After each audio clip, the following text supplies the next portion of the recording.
So good morning. What time is it now? It's 9, so I'm from California, so it's a little bit earlier for me. But this is better than being on the East Coast, I guess. Thank you so much for inviting me. I've been doing antimicrobial stewardship work in California since 2010 and really have a passion for this at the state level. So I'm really excited to come talk to another state that's very active in this arena. So I have a lot of objectives and a lot of material to get through. So, stick with me. I hope you all got a cup of coffee. So we're going to talk about the regulatory environment around stewardship, both at the federal level and the state level. And there's actually more to talk about at the state level now as well. I'm going to then, after about 30 minutes, get into some implementation tools and some implementation challenges. And I am going to touch on both hospitals and nursing homes. And I know there are some long-term care facilities represented here. I'm not really going to talk about the outpatient setting as much, but I will weave a little bit of information about them here also. So because I got to be the first speaker after Erica outside of the State Health Department, I wanted just to make sure that we all know what the word kind of stewardship means. We say stewardship and we all just assume that's antibiotic stewardship, but of course stewardship, the actual word stewardship, is the responsible overseeing and protection of something considered worth caring for and preserving. And I hope all of you and all of our colleagues and all of our patients would agree that antibiotics or antimicrobials are worth preserving, right? And I also want to point out that early on in our work, a lot of clinicians thought we were talking about restricting their use of antibiotics. So we're not talking about restriction, we're talking about appropriate use of antibiotics. I moonlight in the emergency department at the VA in San Francisco, just because I did that as a resident and I still enjoy it. So I go do that a couple times a month for fun. And I really enjoy my veterans. They're very kind. It's interesting, when I was younger and they would say, "Oh, could you bring in the doctor?" I would get really, I am your doctor. And now they're like, "Could you go get the doctor?" I'm like, "Oh, you're so nice. I'm not that young." But thanks for saying that. So when I was in the emergency department this past weekend, actually both days this weekend, I gave almost every single patient I saw an antibiotic. I still think I'm a good antibiotic steward because I think every single one of those patients actually required an antibiotic. If you know veterans, they don't come to the hospital till they're like, they're actually a couple, this ear was red and infected and the whole face was, so we had appropriate use of antibiotics. We're not talking about restriction. So I'm not trying to stop all use of antibiotics. I just want people to use them when they're appropriate. And oftentimes we don't use them when they're appropriate. So the definition of an antibiotic stewardship program is a program that promotes the appropriate use of antimicrobials by selecting the appropriate agent, dose, duration, and route of administration.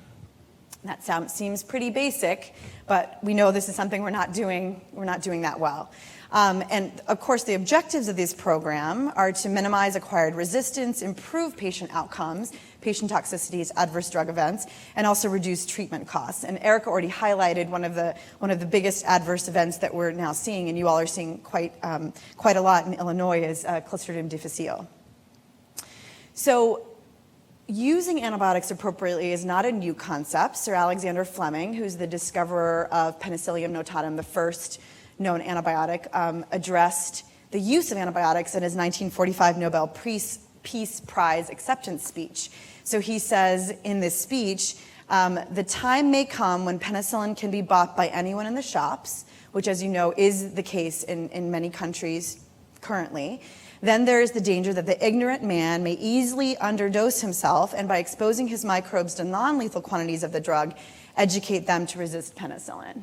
So this is exactly the situation we're in. Our patients demand antibiotics. We have leaned on antibiotics since their introduction into medical practice, and we really need to stop that because we're seeing the end results of using antibiotics inappropriately.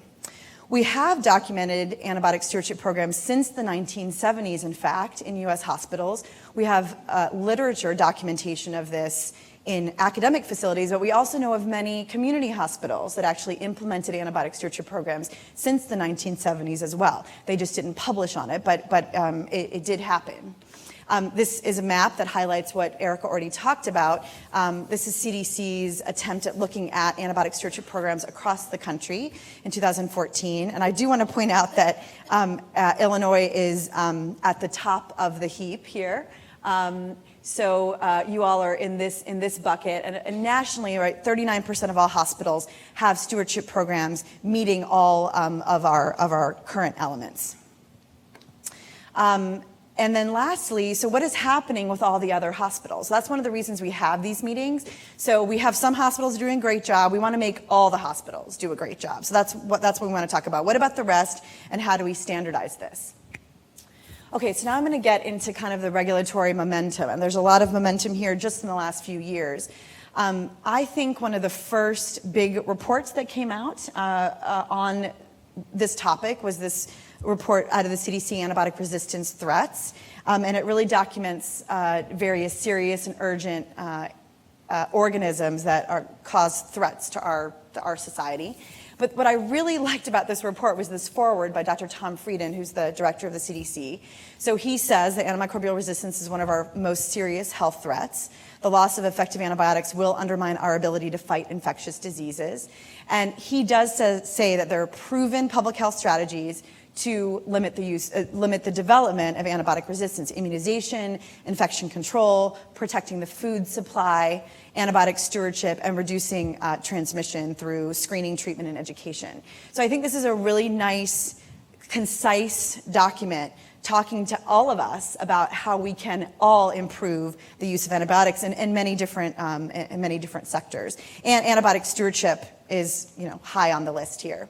The other thing that happened the year later was that Tom Frieden then did recommend in 2014 that every hospital should adopt a stewardship program with the 7 core elements that we all now know. The other thing that was exciting to us is that Dr. John Combs, who's the vice president of the American Hospital Association, came out in support of this recommendation. And now it doesn't seem like that big of a deal, but then it was a big deal because at that time we had a lot of smaller hospitals saying, we can't meet these core elements. How are we going to do this?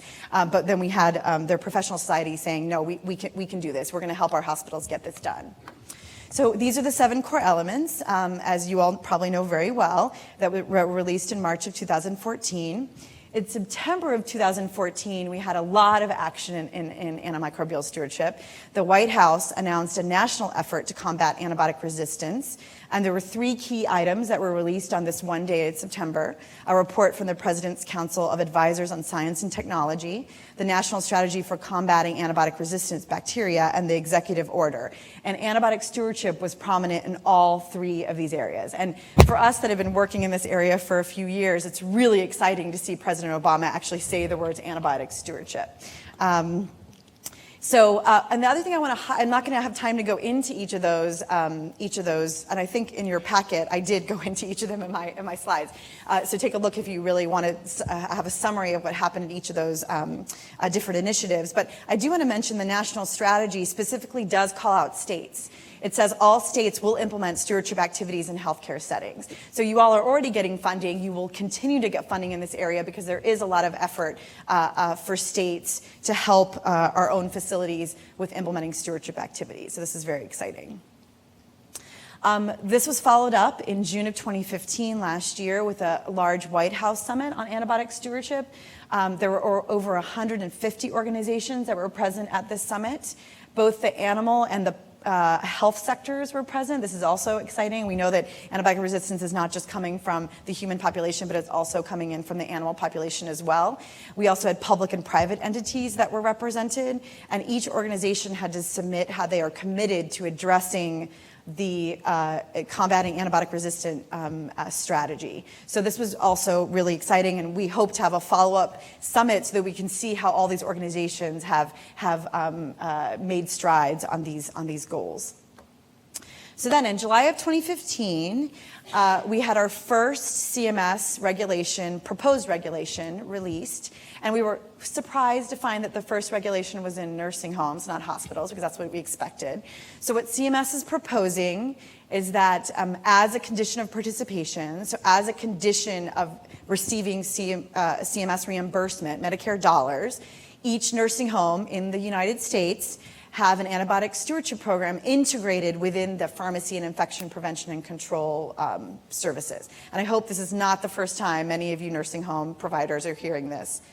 Is this the first time you're hearing this? Raise your hands. No, good, excellent.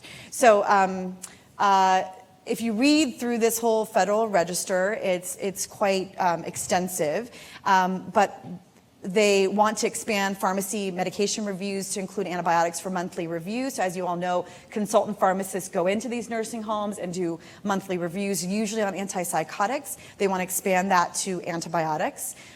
They also want to make sure that there are antibiotic use protocols and monitoring in place and included within the infection prevention and control services. So this again would most likely be a role of the infection preventionist at nursing homes. And they really want to integrate infection prevention and control and antibiotic stewardship into all the quality assessment performance improvement activities, the QAPI activities. And that's a theme that we'll see later on as well. Remember, these are just proposed regulations.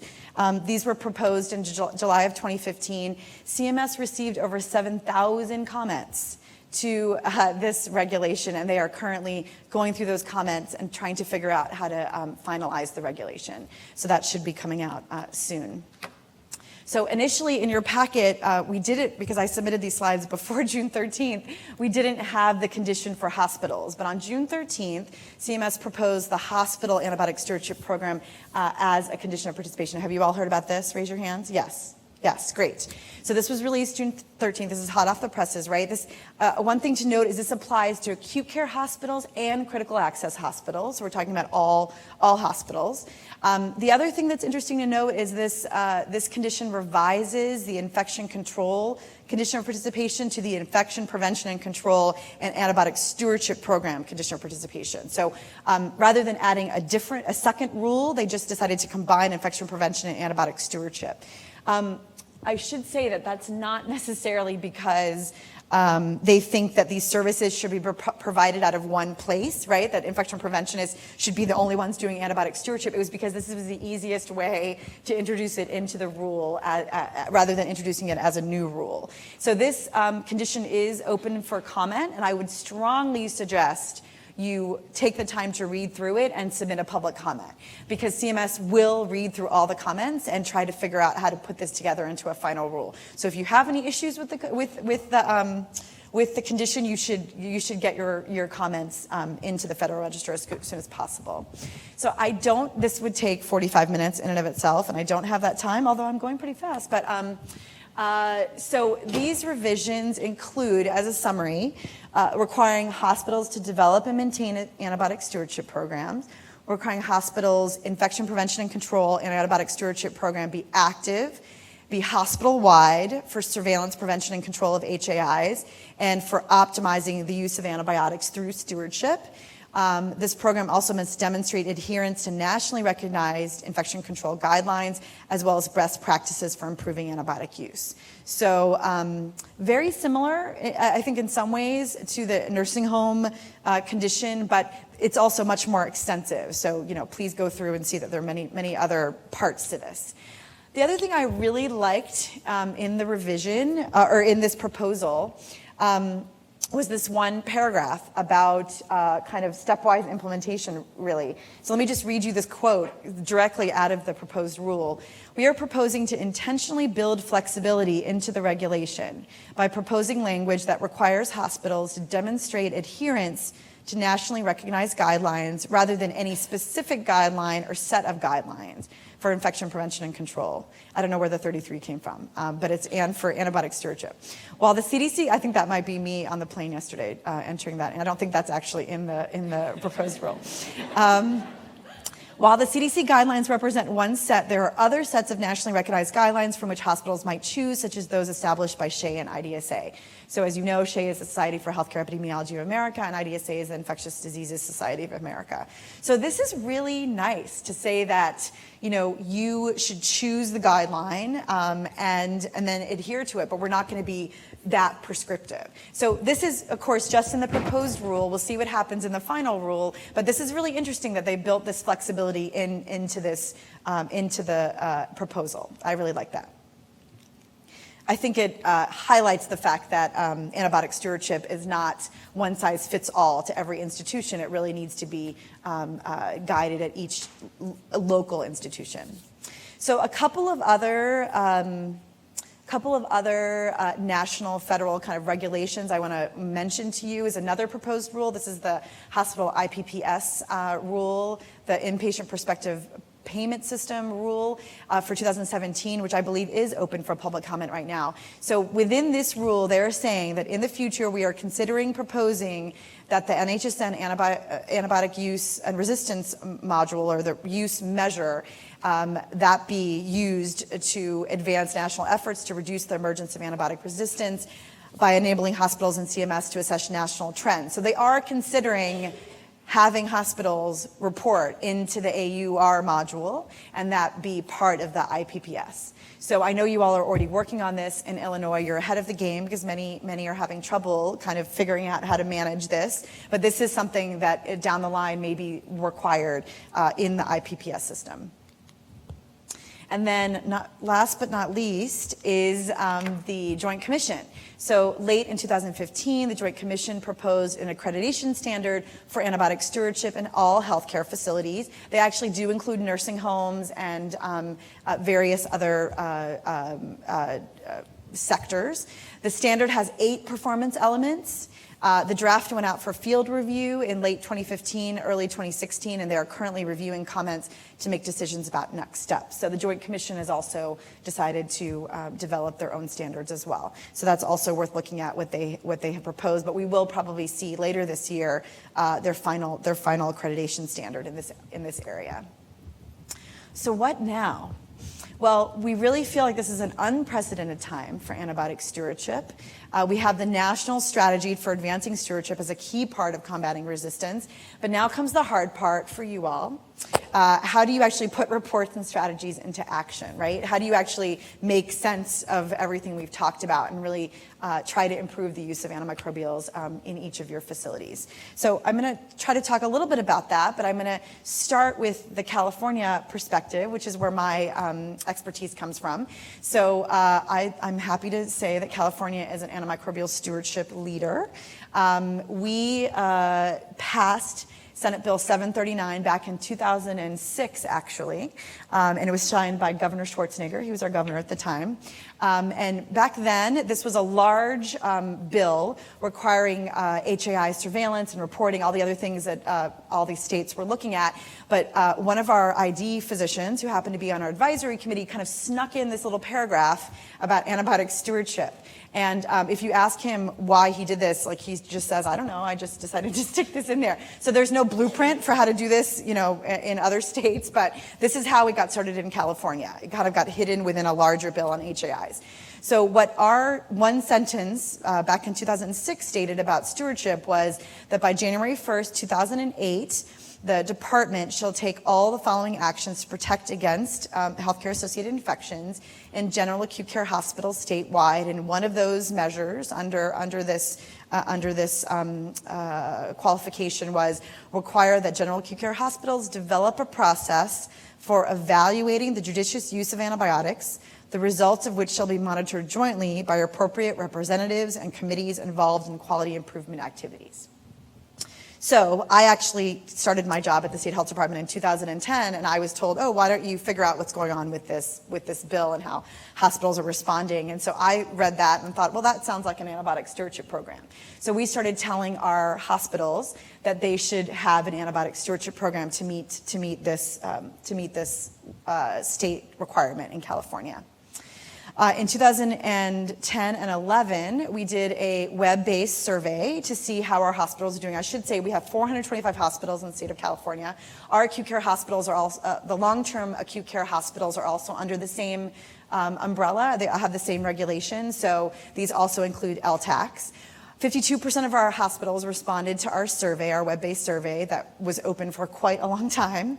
Our definition of stewardship of antibiotic stewardship at this time was very non-specific. You know, we didn't have any core elements. We were just trying to figure out what stewardship really meant and how we could look at a definition across the state. So what we asked them to look at is, did you have any stewardship strategy identified, and did you have any personnel dedicated to stewardship activities? Those were the two ways that we defined an antibiotic stewardship program.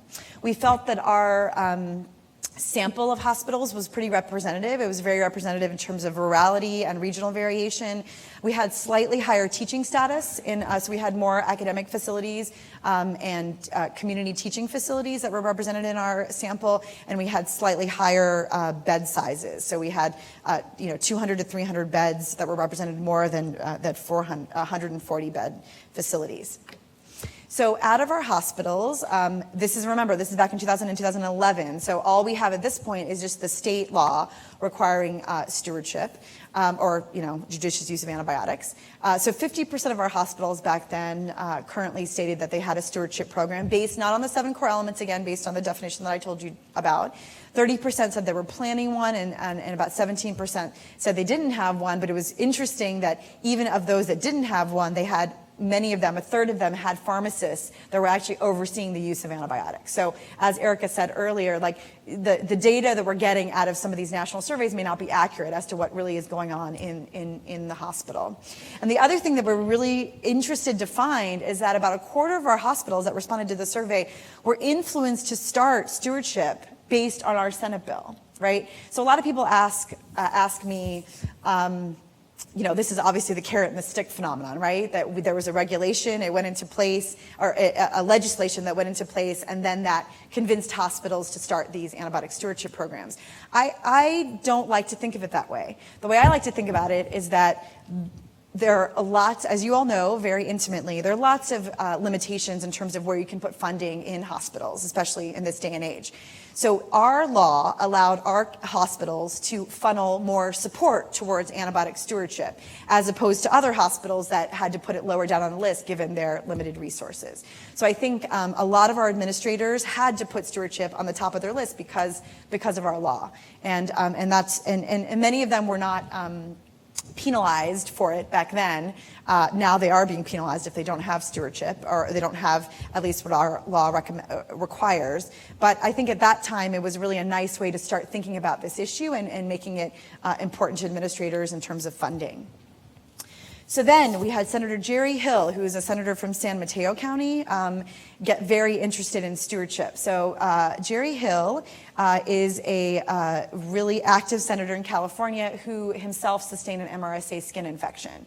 So after he had the skin infection, he decided that he wanted to really improve the use of antibiotics to limit the development of antibiotic resistance. So he started this myriad of California state bills, which I'm going to quickly go through, so you'll see exactly what's going on in California. So the first one was California Senate Bill 1311, and basically this is cleanup legislation from our original legislation back in 2006.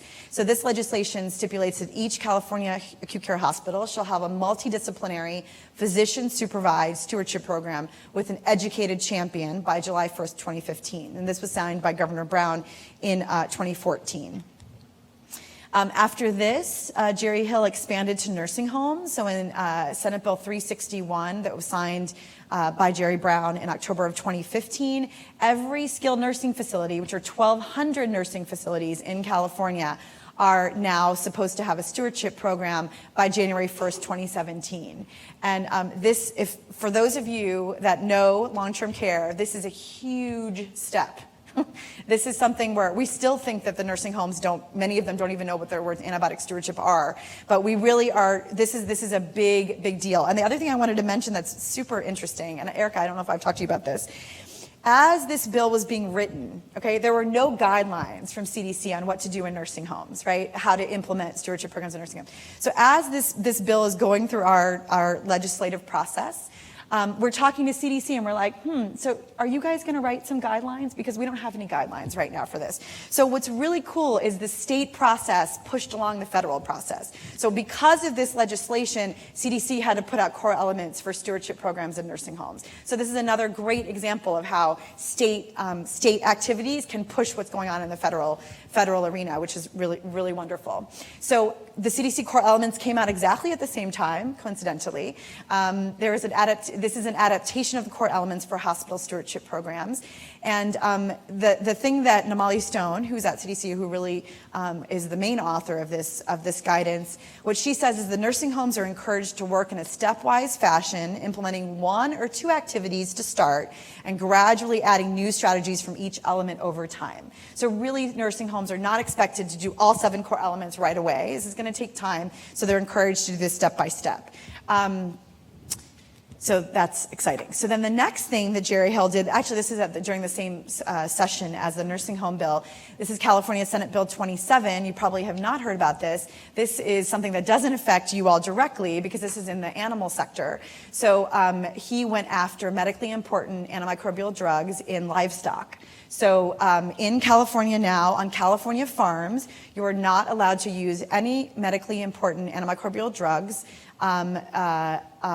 for weight promotion and to improve feed efficiency. The holes in this bill are that if you feel that it's needed for prophylaxis, you can still use these medically important drugs. That was really hard for Jerry Hill to get from the veterinary societies. But this is also an important step forward. It's the only state legislation we have. We obviously have a lot of farms in California, so this is really exciting that we have this in place as well. And this was approved by Jerry Brown in 2015 as well. So I'd like to say that California remains the only state with legislation regarding the judicious use of antibiotics. However, this is no longer true. I don't know if you all know this, but Missouri recently passed, your neighbor, right, recently passed Senate Bill 579, which requires antibiotic stewardship programs in hospitals and, surprisingly, in ambulatory surgical centers. So that's another step forward in your neighbors to the right.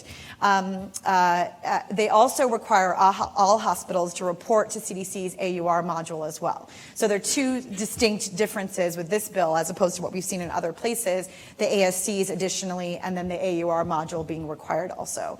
And this was signed by the Missouri governor in June of 2016. A quick story about how this happened in Missouri. So Enterprise Rental Car, I guess, is the person who owns Enterprise, is based in St. Louis, somewhere in Missouri, and he was really interested in antibiotic stewardship. And I haven't heard why he in particular has been, he must have some family, somebody close to him that got an antibiotic resistant infection. So he was the one that pushed this forward and got his state senator to introduce this into the Senate, and this is how we have this piece of legislation. And what's really great about this legislation is that it directly takes from the California law, and the wording is almost very similar to our Senate Bill 1311. So I really like that it doesn't reinvent the wheel. It uses what we already have out there and continues to kind of maximize on it.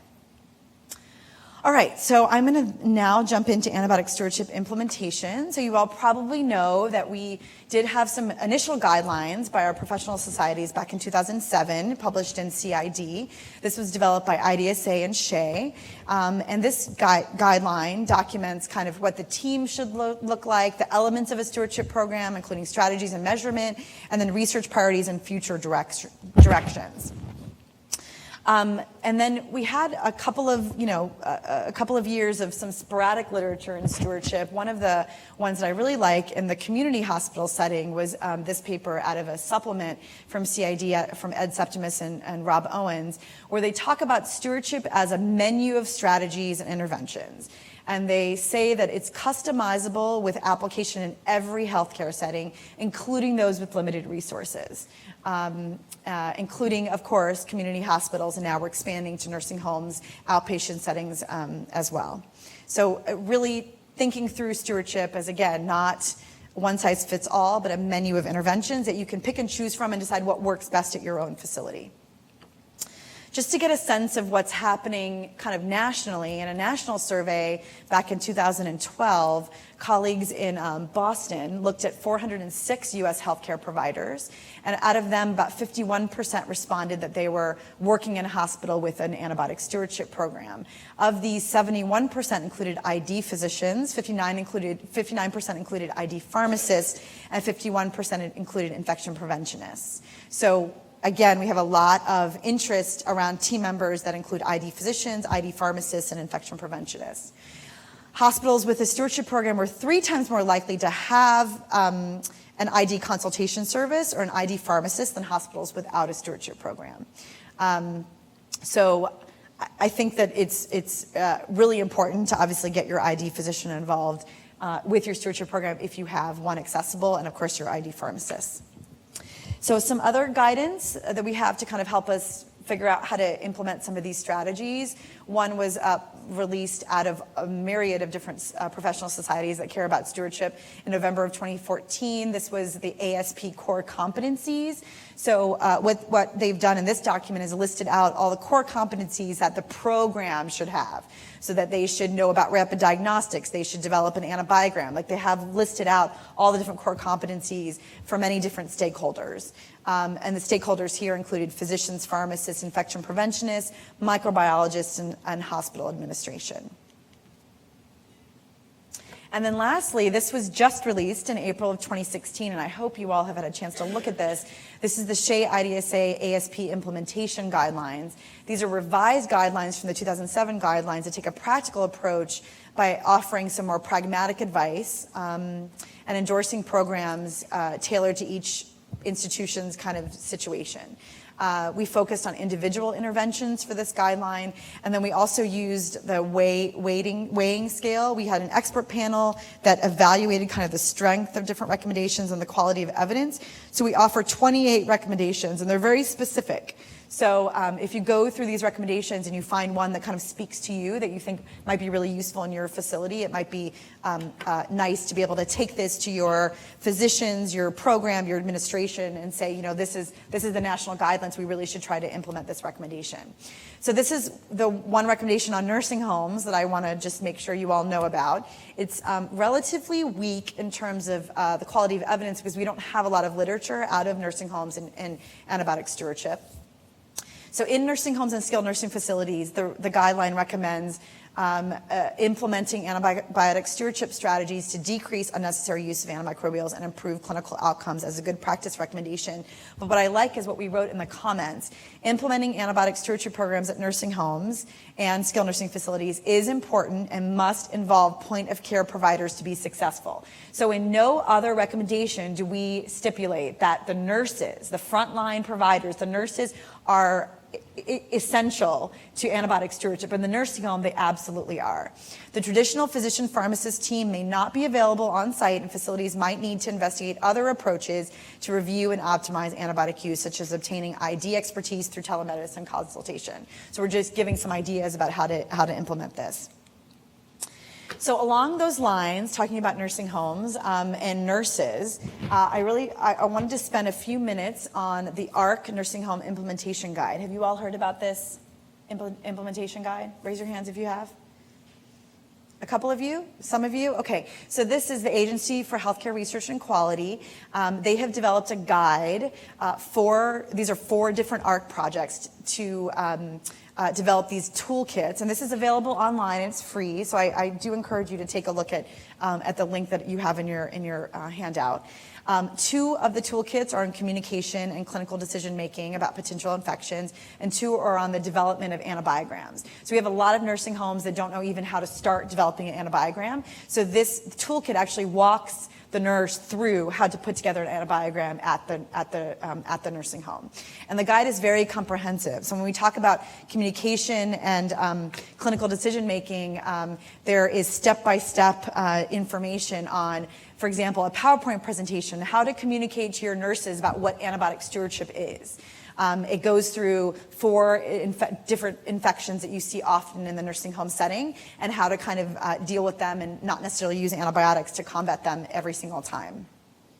So there are strategies in the toolkit to implement, monitor, and sustain a stewardship program, determine if a potential infection should be treated, selecting the right antibiotic, and educating and engaging residents and family members. So that's one thing I do want to highlight is this is, again, one of the few guides where there's actually information on what to give out to the residents and the family members. Because if any of you have worked in nursing homes, you know that the family members are very strong in trying to get you to prescribe the antibiotic.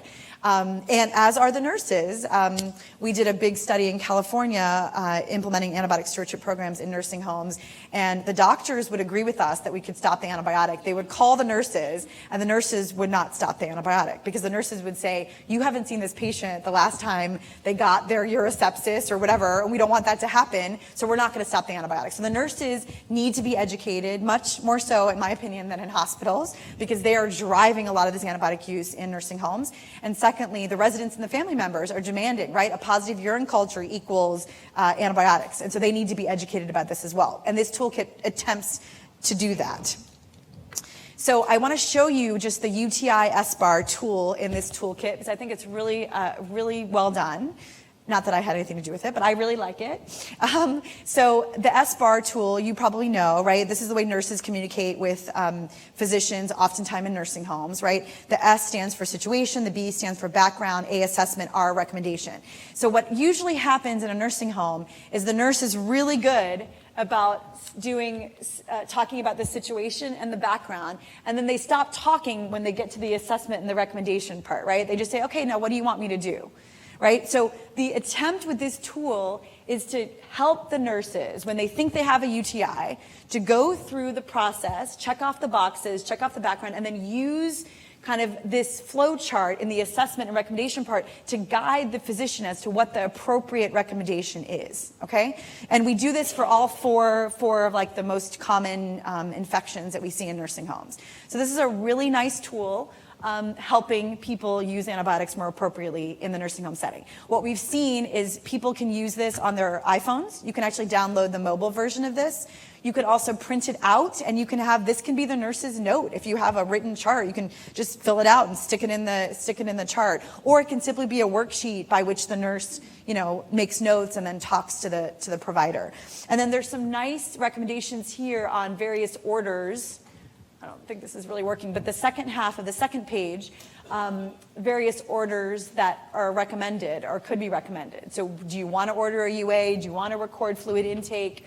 What other things you could possibly recommend. So I think this is a really nice tool that you might find useful. Oh yeah, this goes into more of the flow chart. And really, what we really tried to do is just to say here, like the protocol criteria are not met, right? Because in so many of these instances, they're not actually meeting the criteria for a UTI, yet you're starting a UTI antibiotics anyway. So we want to make sure that the nurses really understand that the protocol criteria are not met, and so it doesn't meet the qualifications for starting an antibiotic. Okay, and then I think the last thing I'm going to mention is a recent development. CDC and the National Quality Partnership of the National Quality Forum, or NQF, developed an Antibiotic Stewardship Playbook. Did you all hear about this? No? Some of you? Okay, some said yes, some said no. It got a lot of press, so I'm surprised you didn't hear about it. This was a playbook that was developed out of input from the CDC and 30 other stakeholders. It was based on the CDC Core Elements for Hospital Antibiotic Stewardship Programs and has specific suggestions for implementation and a special section on measurement. So I'm just going to give you a flavor for what the playbook does. So under leadership commitment, for example, so that's the first core element. So it gives examples of implementation. So it says, you should issue a formal board-approved statement on the importance of the stewardship program and include it in the annual report. It gives ideas about potential barriers and solutions. So, if you have poor support of your stewardship program by your leaders, you might refer to key national reports on the importance of antibiotic stewardship and direct leaders to proposed regulatory requirements. And it also gives some tools and resources. For example, it has a link to making the business case for stewardship programs, taking it to the C-suite. This is a standard, actually. This is a standard, like a glossy thing that you can give to your C-suite that Stanford University developed when they were proposing their stewardship program many years ago. So this is kind of a blueprint for you to use on how to make the business case for stewardship. And now, of course, with all the regulatory movement, really, this should be hopefully pretty moot, especially in the hospital setting. So other implementation challenges, which I'm sure many of you know, the NHSN hospital survey demonstrated that smaller hospitals are having a harder time implementing the core elements. So 25% of hospitals less than 50 beds versus 55% of hospitals in greater than 200 beds were implementing stewardship programs. So we definitely have to take a look at those smaller hospitals.